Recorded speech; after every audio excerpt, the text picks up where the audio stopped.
আত্মা বলতে কি মানুষের শরীরে আদৌ কিছু আছে? যদি আত্মা থেকেই থাকে তাহলে আত্মার স্বরূপটা কি? আমরা আত্মাকে অনুভব করতে পারি না কেন? আর এই সম্পর্কে বিজ্ঞানী বা কি বলে? আজকে এই সম্পর্কে আমরা বিস্তারিত আলোচনা করেছি। পবিত্র কোরআন কি বলে সেটাও দেখিয়েছি, হাদিস কি বলে সেটা দেখিয়েছি, বিজ্ঞান এই সম্পর্কে যতটা বলে ততটাও দেখিয়েছি। আর সব মিলিয়ে আত্মা সম্পর্কে একটা বৈজ্ঞানিক ধারণা দেওয়ার চেষ্টা করেছি। এখন আপনার দায়িত্ব ভিডিওটা মনোযোগ সহকারে দেখা। আর যদি মনে হয় ভিডিওটা ইনফরমেটিভ, তথ্যবহুল, দিন এবং জাতির জন্য কল্যাণকর হতে পারে, যে কোনো মানুষকে ইসলামমুখী করতে পারে, তাহলে ভিডিওটা একটু কষ্ট করে শেয়ারও করা। এর সঙ্গে সঙ্গে সম্পূর্ণ ভিডিওটা দেখার পর আপনার কি মনে হলো, আপনি কি মনে করলেন, আপনি কি ভাবলেন, সেটা অবশ্যই আমাকে কমেন্ট করে জানান। আর যদি আপনার বা আপনাদের কোনো প্রশ্ন থাকে, খুবই কঠিন প্রশ্ন, মারাত্মক কঠিন প্রশ্ন, প্রশ্নটা কাউকে করতেও পারছেন না, নিজেও উত্তর খুঁজে পাচ্ছেন না, এরকম প্রশ্ন থাকলে ভিডিওর কমেন্টটা করে ফেলুন। ইনশাআল্লাহ যদি আপনার প্রশ্নটা কঠিন হয়, মারাত্মক কঠিন হয়, তাহলে আমি উত্তর দিতে বাধ্য। যত কঠিন প্রশ্ন তত তাড়াতাড়ি উত্তর পাবেন। দুটো ছোট ছোট শর্ত রয়েছে। শিশুসুলভ প্রশ্ন করবেন না, আর প্রশ্ন করে উত্তরের জন্য তাড়াহুড়ো করবেন না। কঠিন প্রশ্ন করুন, মারাত্মক কঠিন প্রশ্ন করুন, আমি উত্তর দিতে বাধ্য। আসসালামু আলাইকুম। আমাদের একজন ভাই খুব সুন্দর একটা প্রশ্ন পাঠিয়েছেন। ভাই বলেছেন যে মানুষের শরীরে আত্মা বলে কি আদৌ কিছু আছে? যদি থাকে তাহলে আত্মার স্বরূপটা কি? আমরা আত্মাকে অনুভব করতে পারি না কেন? আর এই সম্পর্কে বিজ্ঞান কি বলে? ভাই সমস্যাটা হলো এখানেই। এই সম্পর্কে বিজ্ঞান কিছুই বলতে পারে না। প্রশ্ন হবে বলতে পারে না কেন? এর উত্তর দিয়েছেন আল্লাহ সুবহানাহু ওয়া তাআলা পবিত্র কোরআনে 17 নম্বর সূরা বনী ইসরাঈলের 85 নম্বর আয়াতে আল্লাহ সুবহানাহু ওয়া তাআলা বলছেন যে ওয়ামা উতিতুম মিন ইলমি ইল্লা কলিলা। আত্মা সম্পর্কে মানুষকে খুব অল্প জ্ঞান দেয়া হয়েছে, আর এটা বাস্তব সত্য। যদি আমরা ধরে নিই যে মোটামুটিভাবে আজ থেকে 10,000 বছর আগে মানব সভ্যতা গোঁড়ামি এবং কুসংস্কার বাদ দিয়ে যৌক্তিকভাবে, বৈজ্ঞানিকভাবে ভাবতে শুরু করেছিল, তাহলে এখন পর্যন্ত আমরা প্রত্যেকটা বিষয়, এখানে আমরা বলতে বিজ্ঞান প্রত্যেকটা বিষয়ে উন্নতি করেছে, একটা বিষয় বাদ দিয়ে, সেটা হচ্ছে আত্মা। আত্মা সম্পর্কে বিজ্ঞানের একটুও অগ্রগতি হয়নি। আজ থেকে 10,000 বছর আগে বিজ্ঞান আত্মা সম্পর্কে যতটা জানতো, আজকেও বিজ্ঞান আত্মা সম্পর্কে ততটাই জানে। একটুও উন্নতি হয়নি। উন্নতি হয়নি কেন? কারণ আল্লাহ সুবহানাহু বলেছেন যে ওয়ামা উতিতুম মিন ইলমি ইল্লা কলিলা। কেননা এই সম্পর্কে মানুষকে খুবই অল্প জ্ঞান দেওয়া হয়েছে। এই জন্য আত্মা সম্পর্কে বিজ্ঞানের জ্ঞানে কোনো ডেভেলপমেন্ট হয়নি। যাই হোক, এখন আপনি বলেছেন আমরা আত্মাকে অনুভব করতে পারি না কেন? জি ভাই, আত্মাকে অনুভব করতে পারবেন। এর জন্য যখন আত্মা আপনার শরীর ছেড়ে দেবে সেই সময়টার প্রয়োজন আছে। মানে এটা আপনি তখন অনুভব করতে পারবেন যখন একজন ফেরেশতা এসে আপনার শরীর থেকে আত্মাটাকে পৃথক করে দেবে। তখন বুঝতে পারবেন যে আসলে আত্মা বলে কিছু আছে নাকি নেই। আর তখন আপনি অনুভব করতে পারবেন যে সত্যি শরীরে আত্মা বলে কিছু ছিল, ওই জন্যই আমার শরীরটা চলছিল। এখন আত্মা পৃথক হয়ে গেছে, আমার শরীরটা অকেজো হয়ে গেছে। মানে এর জন্য মরার সময় পর্যন্ত অপেক্ষা করতে হবে। তবে তার আগেও ভিন্ন ভিন্নভাবে আত্মাকে অল্প স্বল্প অনুভব করতে পারবেন। যদি বল কীরকম, তো এই সম্পর্কে পবিত্র কোরআনের কথা বলা হয়েছে। এটা রয়েছে পবিত্র কোরআনের 2 নম্বর সূরা বাকারা আয়াত নম্বর 28। আল্লাহ সুবহানাহু ওয়া তাআলা বলছেন যে কাইফা তুকফুরুনা বিল্লাহ। তোমরা কিভাবে আল্লাহ সুবহানাহু ওয়া তাআলাকে অস্বীকার করতে পারো? তোমরা কিভাবে অস্বীকার করছো? ওয়া কুনতুম আমওয়াতান ফাআহাকুম।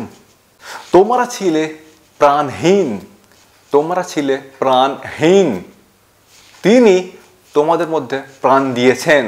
তোমরা ছিলে আত্মাহীন, তিনি তোমাদের মধ্যে আত্মা দিয়েছেন। প্রশ্ন হবে যে এটা কোন সময়ের কথা বলা হচ্ছে? যখন আমরা প্রাণহীন ছিলাম। এটা মাতৃগর্ভে আমরা 4 মাস পর্যন্ত বা 120 দিন পর্যন্ত প্রাণহীন থাকি, এটা সেই সময়কার কথা বলা হচ্ছে। আর এটা বিজ্ঞানে প্রমাণিত। 4 মাস পর্যন্ত বা 120 দিন পর্যন্ত ভ্রূণ প্রাণহীন থাকে, তবে মৃত নয়। প্রাণহীন থাকে কিন্তু মৃত নয়। প্রশ্ন হবে, প্রাণহীন থাকে কিন্তু মৃত নয়, এটা বিজ্ঞানীরা বুঝলো কিভাবে? ব্যাপারটা খুব সহজ। ভ্রূণ বাড়তে থাকে,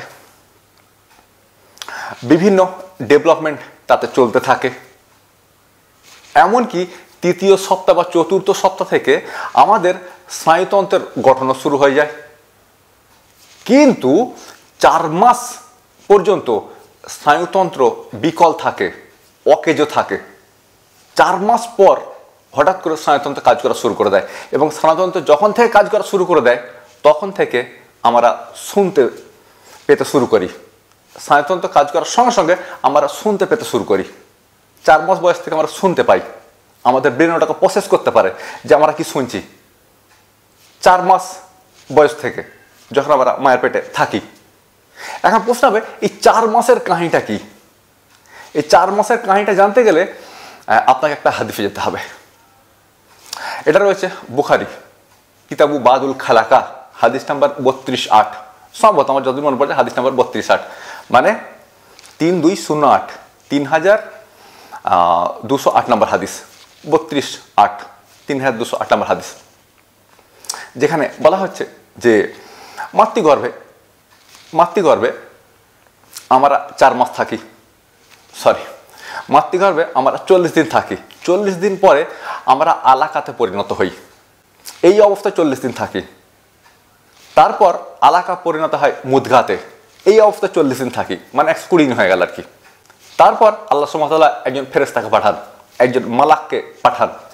সে এসে তার সমস্ত কিছু আল্লাহকে জিজ্ঞেস করে লিপিবদ্ধ করতে শুরু করে যে আল্লাহ এই ভদ্রলোক কতদিন বাঁচবে, কোথায় মরবে, কবে মরবে, হ্যান তেন মুক্ত। সে সমস্ত কিছু লিপিবদ্ধ করতে শুরু করে। তারপর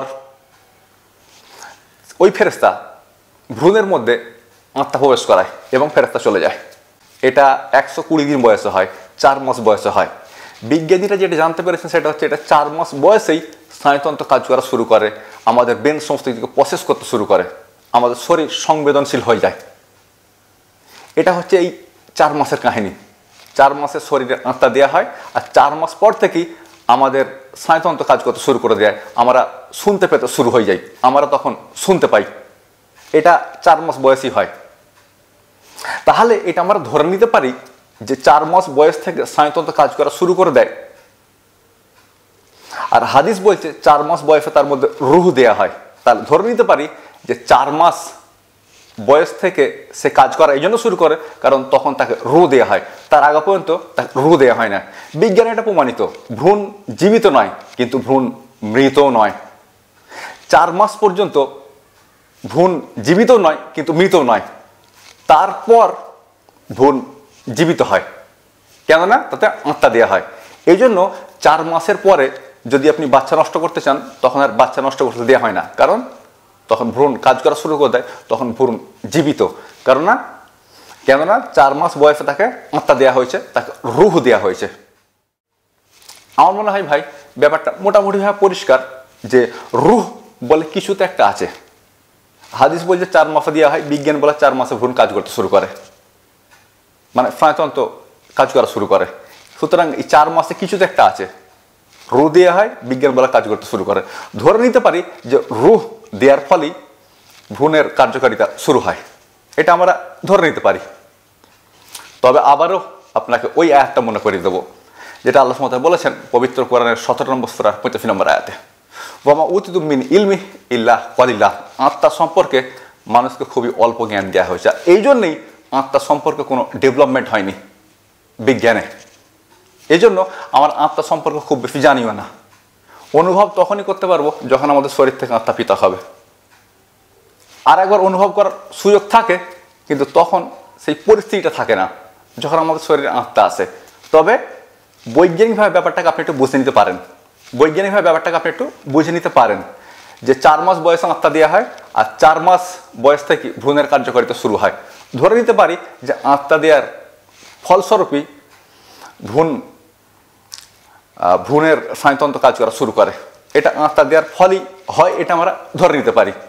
যদিও বিজ্ঞানে আত্মা প্রমাণিত না হলেও 4 মাস বয়স পর্যন্ত ভ্রূণ জীবিত থাকে না, কিন্তু মৃত থাকে না, এটা বিজ্ঞানে প্রমাণিত। 4 মাস বয়স থেকে ভ্রূণের স্থানান্তর কাজ করা শুরু করে, আর হাদিস বলে 4 মাসে তাকে রু দেওয়া হয়। ধরে নিতে পারি এটা রু দেওয়ার ফলেই ঘটে। যাই হোক ভাই, আত্মা সম্পর্কে বিজ্ঞানের কোনো ডেভেলপমেন্ট নেই, এই জন্য আমি আপনাকে আত্মা সম্পর্কে খুব বেশি বলতে পারছি না। তবে মোটামুটিভাবে আমি আপনাকে একটা ধারণা দিতে পেরেছি যে আসলে মানুষের শরীরে আত্মা বলতে কি আদৌ কিছু আছে। তো এই প্রশ্নের উত্তর হলো হ্যাঁ, আত্মা বলতে আছে। কমপক্ষে অর্ধেক বিজ্ঞান, অর্ধেক যুক্তি, অর্ধেক হাদিস মিলিয়ে এটা ধরে নিতে পারি।